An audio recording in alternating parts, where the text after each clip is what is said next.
Hi, I'm Brenda Quintana, coming to you from the Beehive. It's Tuesday again, and time for another Casing Tuesday card. CASE stands for Copy and Share Everything. So today's card that we will be casing or copying is on page 119 of the catalog, and it's this card right here. Let me hold it up to the camera a little bit more. So this card was done using the Playful Palette suite. So what I thought I would do is change it up by using a different suite. So instead of Playful Palette, I used the Pop of Pink suite, and I think this card turned out really cute. I will still be using the Painter's Palette stamp set. We're going to be using this little greening up here, and both of these cards use the Sweet and Sassy framelits, which we will also be using. And this here is the Pop of Pink designer washi tape. Now let me show you how to make this card. So I've got my Big Shot here, and I've got my Big Shot platform already on my Big Shot, and then we're going to need a cutting plate. And the paper we are going to be using is the Pop of Pink Designer Series paper, and I'm just going to pop that on there. And then we're going to need the Sweet and Sassy framelits, and this set comes with 15 different hearts, and there are two types of hearts, one that has kind of a narrowing at the bottom, and this one has more of a straight side. So we're going to be using the ones that are a little bit more curvy, and I'm using the second largest curvy one.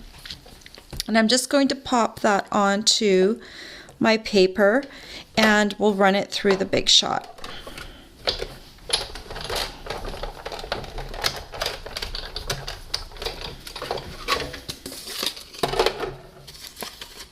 And here's the heart. Next, we're going to stamp the greeting, and I'm using a piece of thick Whisper White for this, and I have cut this piece to 2 1/4 inches by 5/8 inches, and we're going to be using the Memento Tuxedo Black ink pad. And I've already got my greeting mounted on a block, so I'm just going to tap that onto my ink pad, and then I'm going to stamp it like that. So now we're going to need a card base, and I've also used a piece of thick Whisper White for that, and I've cut this piece to 8 1/2 inches by 5 1/2 inches, and then scored it in half at the 4 1/4 inch mark. Then all I need to do is fold it along the score line and use my bone folder to smooth out that fold.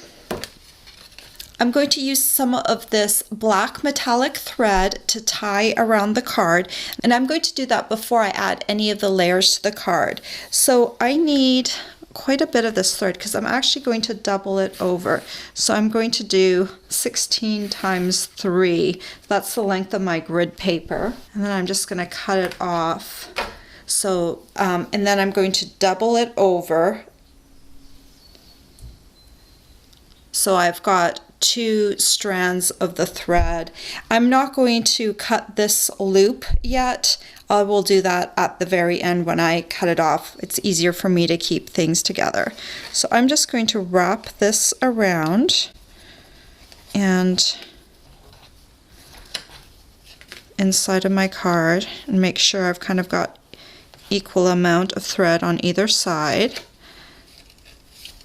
Then I'm going to tie a knot. So I'm just bringing that in, and I'm going to double knot it. Make sure it's as tight as it will go without bending over the cardstock. And once I've got my knot down, then I can spend my time in making a little bow like that.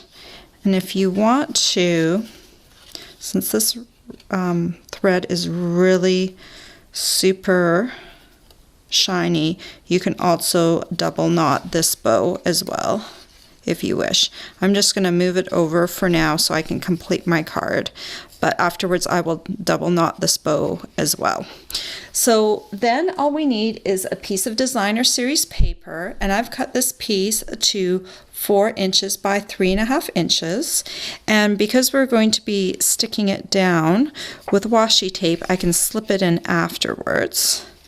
So let me just get my thread straight, and then let me get my designer series paper positioned in the center. Then we're going to be using this Pop of Pink designer washi tape. And let me just find the end here. And I'm just going to tear off a piece, maybe 2.5 inches. And make sure my paper is straight and centered. And then I can just adhere that to the top. Don't worry about it being 100% straight. The washi tape's supposed to look not quite perfect. It's supposed to look like you just kind of stuck it on there. So that looks good. And then we're going to take our heart, and the heart is going to go on over top of the thread. And just put a little bit on the heart like that. And I'm also going to center this heart like that. And then finally we've got our little greeting, and so I'm just going to put a little bit of Tombow on the back of that, and I'm just going to stick it down a little bit on an angle like that. Then you can just trim off the ends of your thread. And there you go, you've got a really cute card, and I love casing these cards from the catalog because I get to try out different styles that I might not always be comfortable with. All the supplies you'll need to make this cute card are available for purchase on my blog. I hope you've enjoyed this tutorial. Bye for now.